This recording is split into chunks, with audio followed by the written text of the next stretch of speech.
दोस्तों, तो शुरू करते हैं। हम लोग वहाँ पे थे जहाँ से काफ़िला निकलने वाला है। सेंटियागो उस काफ़िले के साथ है और उसके साथ एक इंग्लिशमैन भी है।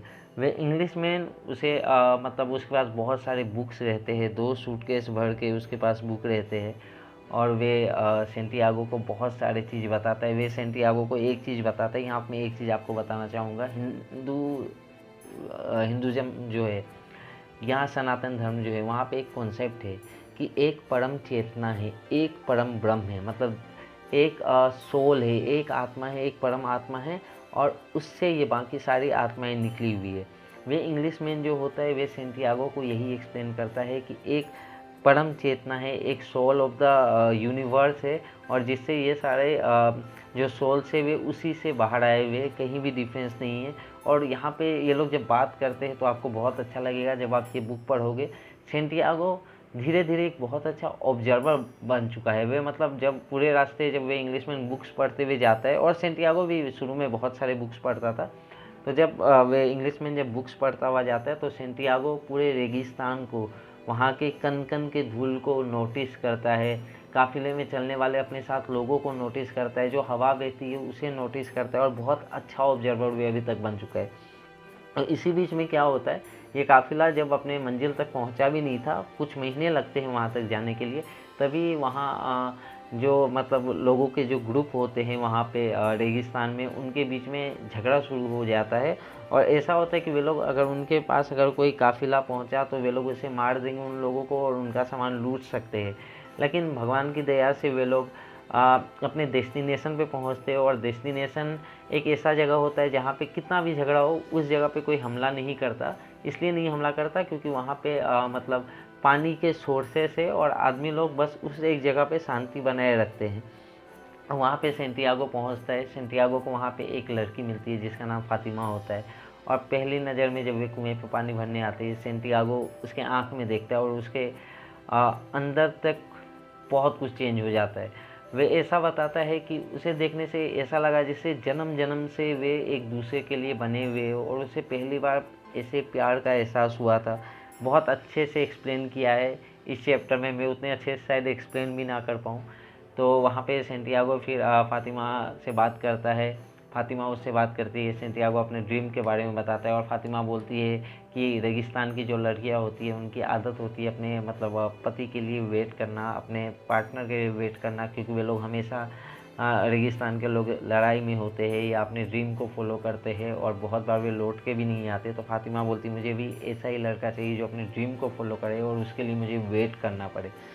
और इसके बाद सेंटियागो उस काफ़िले में भी बहुत मतलब जहाँ पे वो लोग रुके हुए उस जगह में भी फेमस होता है, क्योंकि वहाँ पे कुछ ऐसे सीन्स होते हैं, उसे कुछ ड्रीम्स आते हैं कि यहाँ पे हमला होने वाला है। वे एक बाज को उड़ते हुए देखता है और उससे वे रीड कर लेता है। रेगिस्तान जैसे उसे खुद बताता है कि भाई यहाँ पे हमला होने वाला है और वे लोग पहले ही प्रिपेयर हो जाते हैं। जब वे बोलता है तो लोग कुछ लोग नहीं भी मानते हैं, लेकिन वहाँ जो लीडर जो रहता है उस विलेज का वे मान लेता है और वे लोग तैयार हो जाते हैं। तो सेंटियागो अब यहाँ पे रह के भी वे मतलब सेटल हो सकता था। और यहाँ पे और एक एग्जांपल है। देखिए, लाइफ आपको जब आप कुछ बड़े ड्रीम को फॉलो करोगे ना, तो लाइफ कभी कभी आपके सामने छोटे छोटे ड्रीम्स को रख देगी कि भाई तू वे छोड़, वे बहुत बड़ा है, तू तब तक ये छोटे से एडजस्ट कर ले। और सेंटियागो भी अगर चाहता तो वे उस विलेज में हमेशा के लिए रह सकता था। फातिमा से वे शादी कर सकता था, उसके बच्चे होते, लोग उसे पैसे भी देते, क्योंकि वे ऐसा मानते हैं कि रेगिस्तान की आत्मा से वे बात कर सकता है। तो वे बहुत टाइम तक वहाँ पे रह सकता था, लेकिन वे नहीं रुका। और वहाँ पे सेंटियागो बताता है, मतलब कहानी के थ्रू हमें ऑथर बताते हैं कि सेंटियागो ये बोलता है कि मतलब हमारे हार्ट में जब कोई फीलिंग आता है ना कि हमें ये काम करना है, और जब हम उसे फॉलो करना बंद करते तो हमारा हार्ट 1 साल 2 साल तक हमें लगातार बोलता है कि भाई तुझे ये नहीं, तुझे ये काम करना है, भाई तुझे ये काम करना है, कम ऑन मूव। लेकिन अगर हम लोग नहीं मूव करते तो धीरे धीरे हमारा दिल बैठ जाता है। वे बोलता है कि बोल के क्या फ़ायदा, ये तो कुछ करने वाला है नहीं।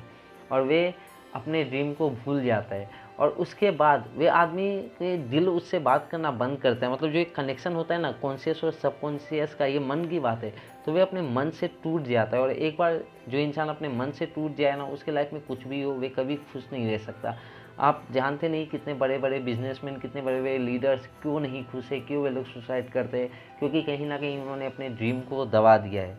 तो फिर सेंटियागो वहाँ से निकलता है और वहाँ पे उसे अल्केमिस्ट मिलता है। तो अल्केमिस्ट जब उसे मिलता है तो वे बताता है, हाँ मेरे साथ एक इंग्लिश मैन है जो मेरा दोस्त है, वे आपसे मिलने आया। लेकिन अल्केमिस्ट बोलता है मुझे उससे मिलना ही नहीं है, मुझे तुमसे मिलना है क्योंकि तुम्हें भेजा गया है। और अल्केमिस्ट फिर उसका गाइड और उसका मेंटर बन के रेगिस्तान में, जबकि जंग चल रही है, कोई नहीं जाना चाहता, उसे लेके जाता है खजाने की तरफ, मतलब उस पिरामिड की तरफ। और जब वे लोग जाते हैं तो बहुत सारी बातें होती है। यहाँ पे भी बहुत सारा एक्सप्लेन किया गया है। यहाँ पे सेंटियागो बहुत अच्छा एक सवाल पूछता है कि अपने मन की मतलब कैसे सुने। मन तो इतना सारा बोलता है और हमेशा निगेटिव बोलता है, हमें क्या पता कि हमें क्या सुनना है और क्या नहीं सुनना है। और बहुत अच्छे से अल्केमिस्ट एक्सप्लेन करता है कि तुम्हारा मन तुम्हें हमेशा नीचे की तरफ खींचता रहता है, तुम्हें अपने मन को बताना है कि तुम क्या हो और तुम्हें उसे ऊपर की तरफ ड्रैग करना है। जब तुम उसके निगेटिव बात को सुनना बंद कर देते हो, उसको इंटरप्ट तुम करते हो, लेकिन तुम्हें पता है कैसे इंटरप्ट करना है और तुम उसे ऊपर की तरफ ड्रैग करने लगते हो, तो मन को लगता है कि नहीं, मैं इसे और नहीं झुका सकता, मैं अपने अंदर इसे नहीं रह सकता। और मन तब तुम्हारे अंदर आ जाता है और फिर मन तुमसे वे क्लियर बात करता है जो एक ड्रीम को तुमको फॉलो करना चाहिए। और वे बताता है कि मन एक्चुअल में एक डोरवे है जो कि वे परम आत्मा और हमारी आत्मा से हमें कनेक्ट करता है। लेकिन पहले उस पर निगेटिव कुछ परतें होती है जो हमें हटानी पड़ती है, और जब वे परतें हट जाती है तो हमें साफ साफ दिखता है कि हमें क्या चाहिए। उसके बाद वे लोग जाते हैं जो मैंने बताया, जैसा कि जंग चल रही थी वहाँ के लोगों के बीच, तो एक ग्रुप उन्हें पकड़ भी लेता है। वहाँ पे सेंटियागो अपने मन की सुनता है और अल्केमिस्ट उसका एग्ज़ाम लेता है। फिर सेंटियागो हवा में उड़ के ऐसा तूफान लाता है जो उस पूरे ग्रुप के टेंट को उड़ा देता है, क्योंकि अब एक परम चेतना से वे जुड़ चुका है। और वहाँ से फिर वे लोग निकलते हैं और फाइनली पहुँचते हैं एक ऐसी जगह जहाँ से वे पिरामिड बहुत ज़्यादा सामने है। वहाँ पे वे अल्केमिस्ट अपने एक फ्रेंड के वहाँ पे जाता है चर्च में, और कुछ धातु से एक सोना बनाता है। उसमें से आधा सोना वे चर्च के प्रीस्ट को देता है, आधा और 1/3 देता है सेंटियागो को, और 1/3 लेके वे खुद वापस फिर चला जाता है। फिर सेंटियागो जाता है इजिप्ट के उस पिरामिड के पास। अपने सपने में उसने जो जगह को देखा था और वहाँ पे वे खुदाई करना चालू करता है। बहुत देर तक खुदाई करने के बाद भी उसे कुछ नहीं मिलता। तभी वहाँ पे कुछ लुटेरे आते हैं जो सेंटियागो को देख के उसे पीटने लगते हैं और उसके सामान छीनने की कोशिश करते हैं। वे लोग उसके पास एक सोने का टुकड़ा देखते हुए उससे छीन लेते हैं और उसे मारते कि और इसके पास कुछ हो सकता है जो इसने शायद कहीं छिपा दिया है। लेकिन सेंटियागो कुछ नहीं बोलता है। वे सोचता है अगर मैं इन्हें खजाने के बारे में बता दूंगा तो ये लोग खजाना ले लेंगे मुझसे।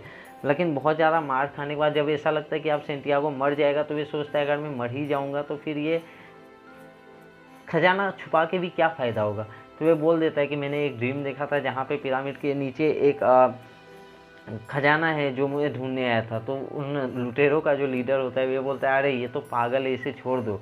वे बोलता है कि मैंने भी ऐसा ही एक सपना देखा था कि नदी, रेगिस्तान के उस पार जो नदी है, नदी को पार करके एक चर्च है, चर्च जिसके छत नहीं है, उसके नीचे एक खजाना दबा हुआ है और मुझे वहाँ जाना है। लेकिन मैंने उसे फॉलो नहीं किया क्योंकि मैं पागल नहीं हूँ।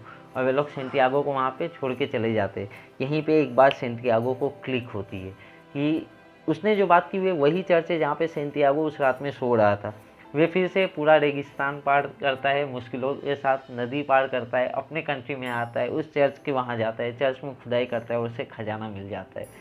सेंटियागो इसके बाद ऊपर की तरफ देख के अल्केमिस्ट को बोलता है कि अगर ये यही था तो तुम मुझे पहले बता सकते थे। और ऐसा लगता है जैसे उस अल्केमिस्ट ने उससे बात की, और अल्केमिस्ट कहता है कि तुम्हें जो खजाना मिला है इससे बहुत ज़्यादा वैल्यूएबल लाइफ लेसन्स तुम्हें मिले हैं। वे लाइफ लेसन्स अगर तुम्हारे पास नहीं होते तो ये खजाना तुम्हारे किसी काम का नहीं होता। यहाँ पे भी एक पॉइंट है, आप जिस डायरेक्शन में जा रहे हो ज़रूरी नहीं कि वे सही हो, लेकिन वे डायरेक्शन ही आपको बताएगा। आपको पहले चलना शुरू करना पड़ेगा। अगर गलत डायरेक्शन में भी आप जाओगे तो वे दीवार आना पड़ेगा जहाँ से आपको पता चलेगा अरे ये रास्ता यहाँ पे ख़त्म है, मुझे उल्टा जाना था।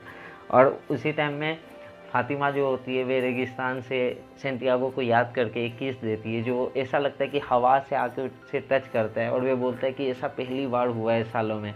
और यहाँ से वे फिर से रेगिस्तान जाता है, फातिमा से शादी करता है और भी बहुत कुछ। और ये कहानी, ये नॉवेल जो है बहुत इम्पोर्टेंट लाइफ लेसन्स और बहुत अच्छे वर्ड्स में एक्सप्लेन किया गया है। मैंने ये बुक पूरी तरह से पढ़ लिया है, 2-3 बार पढ़ लिया है। और मैं ये प्रॉमिस करता हूँ जिस दिन मेरे 100 सब्सक्राइबर्स हो गए, ये बुक मैं अभी मेरे जो इनिशियल 90 या 20 जो सब्सक्राइबर्स हैं, मैं उनमें से किसी एक को चूज़ करके मैं भेज दूँगा, पक्का से भेज दूँगा। और हाँ, वीडियो आती रहेंगी, एफर्ट तो मैं रोकने वाला नहीं हूँ। आप लोग भी अपना एफर्ट मत रुकिए और प्लीज़ शेयर और सब्सक्राइब कर दीजिए। Thank you. तो दोस्तों